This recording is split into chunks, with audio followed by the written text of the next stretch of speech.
Do you like bodacious dive bombs? How about screaming natural harmonic squeals? Do you like whatever this is? Then gather round and sit on down, because this is all you need to know to get in tune with Floyd Rose.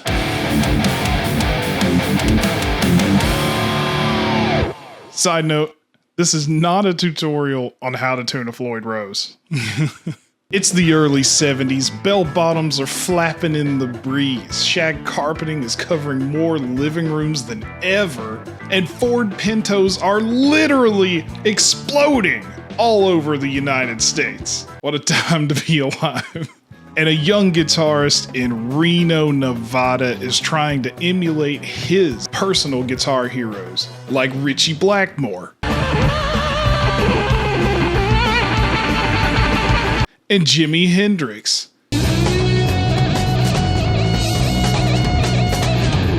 Two pioneers of rock and heavy metal guitar. The only problem was his guitar tremolo systems could not take the abuse he was putting them through. It's like Admiral Akbar said, "Your whammy bar cannot handle bends of that magnitude." But he was determined to solve the issues of his standard tremolos and create the toughest, the strongest, and most stable tremolo known to man. And this man's name was none other than Floyd Rose. Also, if you don't know what a Floyd Rose double locking tremolo system is, don't worry, all will be explained. Back in the 70s, the guitar scene was way different than it is today. But there was a movement happening, and players were pushing guitars to their limits in ways that had never been done before. Floyd was a big fan of using his tremolo or whammy bar to the layman, and he was constantly breaking the arms. His tremolo arms were snapping more than Gordon Ramsay when someone forgets the lamb sauce. Where's the lamb sauce? So the first modification that Floyd made to his tremolo was to replace those thin little arms. They're no thicker than a cigarette. I could smoke them little arms. With a hefty 1/4-inch steel bar that he couldn't break. This gave him the confidence to hit those crazy dive bombs more intensely than ever before. But this also worsened the issue of his guitar going horribly out of tune. The story goes that one evening, while sitting on the couch, watching TV, and noodling around on his guitar, as you do, Floyd realized the windings of his E string were sliding across the guitar nut when he would use his tremolo arm. And curious to see if the string wasn't returning to the exact place it was, Floyd did a little experiment. He marked the string at the nut with a marker and saw that even after minimal use of the whammy bar, the string was displaced. After finding the source of his tuning problems, Floyd tried a few things to stop the strings from sliding and moving around in the guitar nut. He even tried crazy gluing the strings in place, which didn't last long. That stuff can barely hold together the terracotta pots that my wife has on the porch that I accidentally knocked over. Sorry, babe.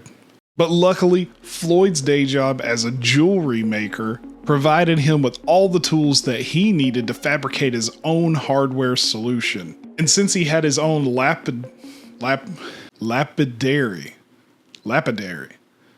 never seen that one before.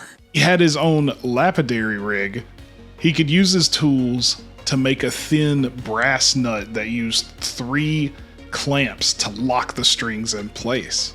And he installed this new custom hardware on his Fender Stratocaster. The first iteration of the locking nut seemed to work well enough, as long as he didn't beat on it too much. Everything seemed to stay in tune, and progress was made. After a lot of fabrication and trial and error, Floyd borrowed $600 from his dear old parents. Shout out to all the supportive parents out there. love y'all, to have what he considers to be the first real model of what we now know as the Floyd Rose Tremolo system made at a machine shop. He eventually had a model made of durable hardened steel that included a locking bridge design. And thus, the double locking tremolo system was born. I think now is a good time to give a quick overview of what exactly a Floyd Rose system is. The standard Floyd Rose double locking tremolo system is composed of a locking nut, which is made of metal and has multiple clamps that are secured with screws to sandwich the strings in place. The bridge is fitted with screws that press small metal blocks against the strings at the saddles and fine tuners that allow small tuning adjustments since the strings can't be tuned at the machine heads while the nut is locked. And of course, the tremolo arm. On the back of the guitar, the bridge block is connected to springs that counteract the tension of the guitar strings and allow the bridge to return to its original position after using the tremolo arm. Now, Floyd was a guitarist first and foremost. He never considered himself to be a career inventor or want to be some fancy businessman. He just modified his guitars to suit his playing style. However, in doing so, the fact is he created a highly developed piece of original hardware, and word started to spread. One of Floyd's buddies, Randy Hansen, who was praised as a very talented Hendrix impersonator, saw his friend's new system and challenged Floyd, betting him that he could knock it out of tune, and Floyd said, "You're on!" Reportedly, after several minutes of just bashing the hell out of that guitar and giving it the quote, true Hendrix experience, Randy went to strum an open E chord, fully confident that it would be wildly out of tune, but he was baffled when it rang out in perfect pitch. After selling a few tremolo systems to friends, Floyd teamed up with Len Ellsworth of Boogie Body's Guitars. They became the first manufacturer of his new system. Len was also telling people about this awesome new tremolo, and he mentioned it to a little known guy. I don't know, maybe you might have heard of him. Eddie Van Halen?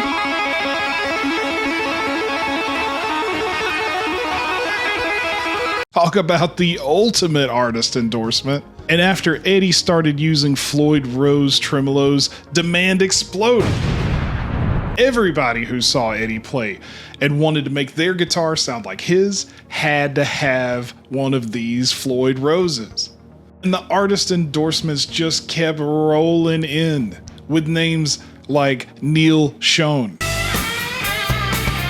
Brad Gillis, and Steve Vai. After eventually getting a patent for his invention and licensing it to a large-scale manufacturer, Kramer Guitars, in 1979, the rest is history. From a guy crazy gluing his guitar strings in place to being endorsed by one of the most influential guitar players in rock and roll history, the Floyd Rose Tremolo system has come a long way. There are now many different models of Floyd Rose Tremolos. The Floyd Rose Special, licensed Floyd Rose, Floyd Rose Railtail, and systems to fit not only 6, but 7 and 8 string guitars. For over 40 years, Floyd Roses have been used by some of the most influential names in the music industry. They are now sold worldwide and have been fitted onto basically any electric guitar that you can think of. And the man himself, the Floyd Rose, is still innovating to this day. Floyd is still coming up with new designs and finding ways to modify his guitars to make them do exactly what he wants them to. And that's all you need to know to get in tune with Floyd Rose. If you like this video, please leave me a comment below and let me know. This is the first time that I've ever done a video like this, and your feedback would be awesome. Be sure to hit that subscribe button. Check out the video over here. YouTube thinks you'll like that one. You can click this down here to get subscribe to the channel. Check out some of the other videos that I do. I've made a whole lot of shorts and stuff, so those are pretty fun. We'll see y'all next time. Bye.